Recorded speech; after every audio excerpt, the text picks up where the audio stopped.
రాజకీయ పార్టీని ఏర్పాటు చేస్తానని ప్రకటించిన తెలంగాణ జాగృతి అధ్యక్షురాలు కల్వకుంట్ల కవిత తన లక్ష్యాలను నిర్దేశించుకుంటున్నారు.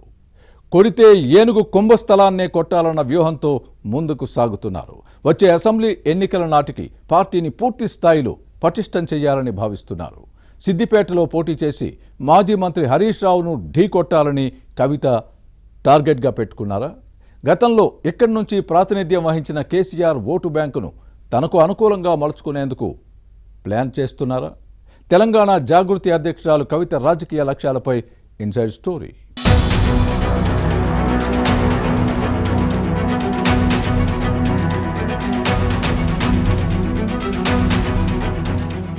తెలంగాణ రాజకీయాల్లో అందరి చూపు ఇప్పుడు సిద్దిపేటపైనే ఉంది. బీఆర్ఎస్ నుంచి బహిష్కరణకు గురై వేరు కుంపటి పెట్టుకున్న తెలంగాణ జాగృతి అధ్యక్షురాలు కల్వకుంట్ల కవిత పార్టీని ఏర్పాటు చేస్తారని ప్రకటించిన తర్వాత రకరకాల చర్చలు సాగుతున్నాయి. కేసీఆర్ తనయ పెట్టే పార్టీ బీఆర్ఎస్, కాంగ్రెస్, బీజేపీని తట్టుకొని నిలబడగలదా అన్న సందేహాలు లేకపోలేదు. కానీ తన పార్టీ అసెంబ్లీ ఎన్నికల నాటికి పూర్తిగా పటిష్టం చేయాలని ఈ నేత భావిస్తున్నారు. కొందరు నాయకులు ఇప్పటినుంచే కవిత పెట్టబోయే పార్టీ వైపు మొగ్గు చూపుతున్నారు. ఇక తెలంగాణ జాగృతి అధ్యక్షురాలు కూడా సిద్దిపేట, బోధన్ స్థానాల్లో ఒకచోట నుంచి బరిలో దిగాలన్న ఆలోచనలో ఉన్నారు. అయితే సిద్దిపేటపైనే ఎక్కువగా ఫోకస్ చేస్తున్నారు. తన రాజకీయ బలాన్ని నిరూపించుకునేందుకు ఈ ప్రాంతమే సరైన వేదికని కవిత భావిస్తున్నారు.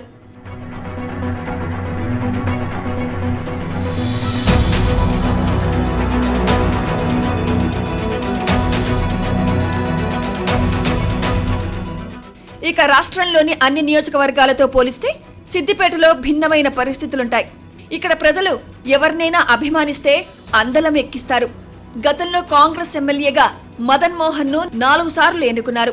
ఇక 1985లో తన రాజకీయ గురువు మదన్ మోహన్ పై టీడీపీ అభ్యర్థిగా పోటీ చేసిన కేసీఆర్ విజయం సాధించడంతో సిద్దిపేటలో చరిత్ర మారింది.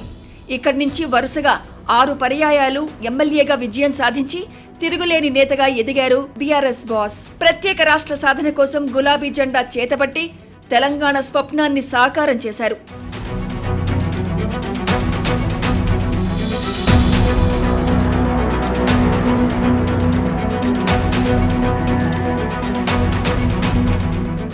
(2004లో కేసీఆర్ వారసుడిగా సిద్దిపేటలో అడుగుపెట్టిన హరీష్ రావు తమ పార్టీ అధినేత కేసీఆర్ అడుగుజాడల్లోనే నడిచి తిరుగులేని విజయాలను సొంతం చేసుకున్నారు. ఇప్పటికే 7 సార్లు ఎమ్మెల్యేగా నెగ్గారు. రికార్డ్ మెజారిటీ సాధించడంతో తనకు తానే సాటని నిరూపించుకున్నారు. అలాంటి సిద్దిపేటపై ఇప్పుడు కవిత కన్నేశారు. బీఆర్ఎస్ లో ఇబ్బందులు మొదలైనప్పటి నుంచి మాజీ మంత్రి హరీష్ రావును టార్గెట్ చేస్తున్నారు.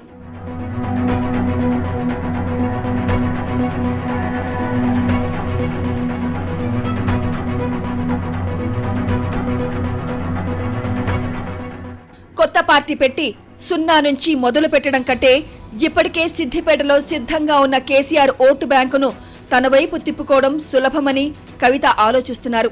కొడితే ఏనుగు కుంభస్థలాన్ని కొట్టాలన్న లక్ష్యంతో ఉన్నారు.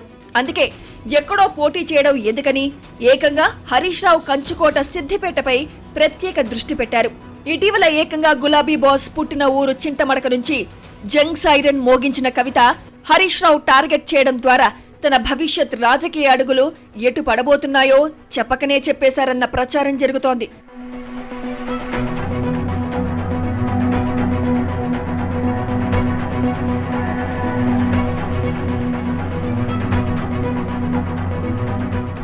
కల్వకుంట్ల కుటుంబంపై సిద్దిపేట ఓటర్లకు ప్రత్యేక అభిమానం ఉంది.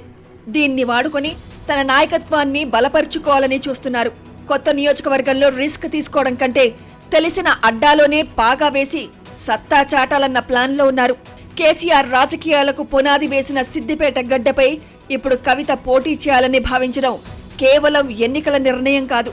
హరీష్ రావు రాజకీయ కంచుకోటను బద్దలు కొట్టాలన్న వ్యూహంలో జనజాగృతి అధ్యక్షురాలు ఉన్నారని విశ్లేషకులు భావిస్తున్నారు. ఏం జరుగుతుందో చూడాలి మరి.